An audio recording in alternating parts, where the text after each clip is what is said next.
Good morning. ব্যাঙ্গালোরে এসছিলাম ঠিক তার পরের দিনে বোলাগেটা। তো যে সবজি এনেছি সেগুলো গুছিয়ে রেখেছিলাম রাত্রেই।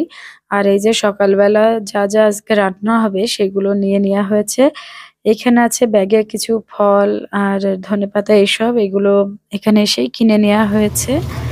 তো যে কুমড়ো ফুলগুলো নিয়ে এসেছিলাম সেগুলো কেটে ধুয়ে জল ঝরিয়ে এখানে রেখে দেওয়া হয়েছে, বড়া করা হবে। এখানে যে ভেটকি মাছ আনা হয়েছিল সেগুলো ভাজা করা হয়েছে মেটে আলু দিয়ে রান্না করার জন্য। এই যে আলুটা ভাজা হচ্ছে, তো এখানে মেটে আলু ভেটকি মাছ রান্না হবে।